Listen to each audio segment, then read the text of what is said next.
Everybody loved the show Kids Next Door, right? A bunch of lovable kids fighting adults in grimly in grim in gimmicky ways.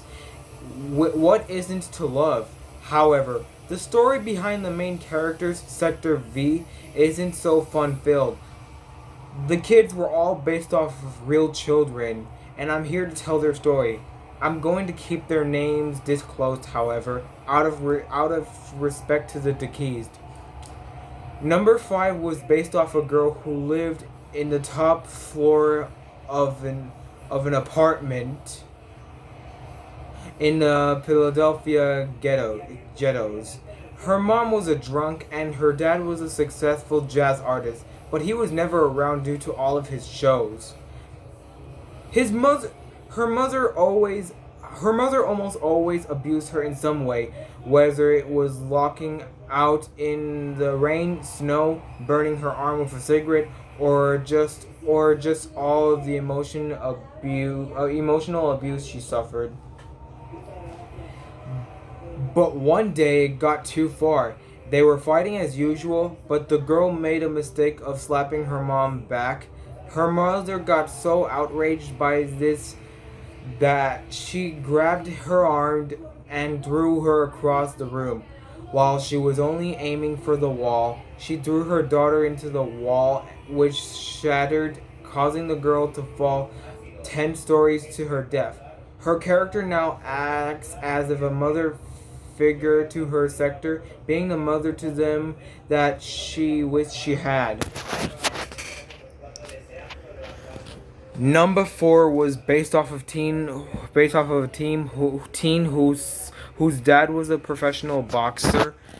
They were always sparring together, playing around, rough housing. But one day, him and his mom were watching his dad in a champion match, the toughest fight of his career. During the fight, his opponent punched him so hard it caused major brain injuries, causing him to die a few weeks afterwards. Distraught, he started committing petty crimes and street fighting. During one rumble, the man he was fighting took out a switchblade and stabbed him to death. His character is a tough one of the group and the fighter, taking after the father.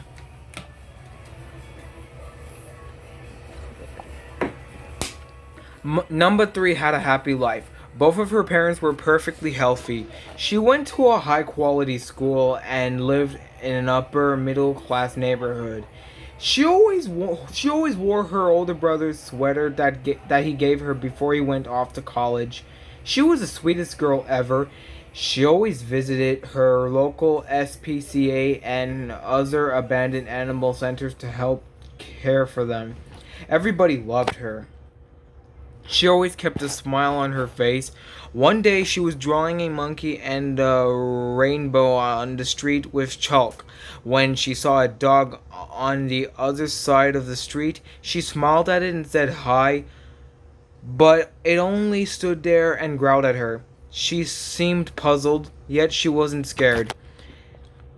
She knew that some dogs were just scared. She decided to just get back to her drawing. The dog continued to bark and snarled viciously. So she decided to go inside, but the moment she turned around, she was gagged by an unknown man until she blacked out. When she awoke, she was in what looked like a mansion.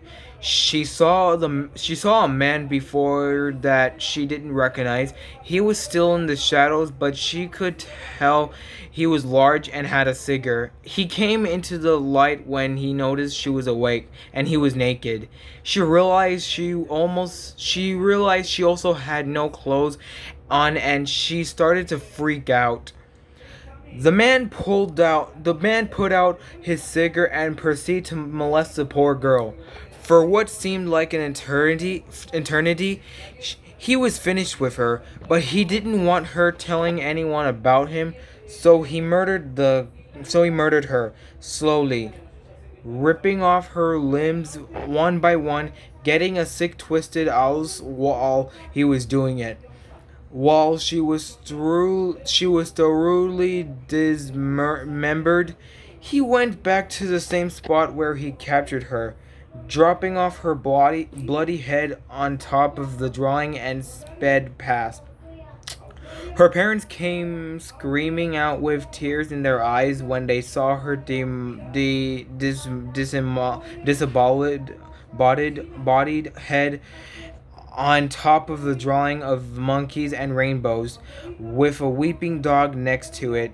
Her character is still carefree and loving, but haunted by the memories of the man to this day. Number two was based off of a beast child who was extremely creative for a kid his age. He was always coming up with drawings of planes and forts and space stations. His parents were extremely proud of him, but his older sister was extremely jealous of him. He always got the attention of his drawing. The the life he was always the life of the party, cracking jokes, and and it could and it couldn't upset her more. She deserved to have all of the spotlight. Everything was fine before he showed up. One day, one day, while he was sketching, she put cyanide into a piece of cake and gave it to him. While her brother was dying later that day, she couldn't help but smile at the fact that she was going to be their favorite again. But its character continued his creativity and his comedy, making him the genius of the group. Number one was diagnosed with cancer at a young age, but shortly after he was diagnosed, his parents both died in a car crash. This is why he hates adults. It was a 40-year-old couple that crashed into his parents, and they left with only minor cuts and bruises. Due to this, he was left to take care of his two younger brothers by himself. He had to stay strong and always fight the pain of his cancer and always fight the pain his cancer caused him to keep his old brothers' heads up high. He always wore sunglasses to keep the pain and suffering and anger in his eyes. For years he kept this up, caring for his brothers and acting strong. But eventually, his cancer took a hold of him and it got to be too much. He was laying dying in the alley when in the alleyway that they came home. His brothers were at his sides crying. He let his first tear roll down his cheek since his parents' death. He held his brothers tight and whispered, "Good work, team," before closing his eyes underneath the transparent berries over his eyes for good. He stayed a leader through his character, always caring for his teammates as if they were only his family.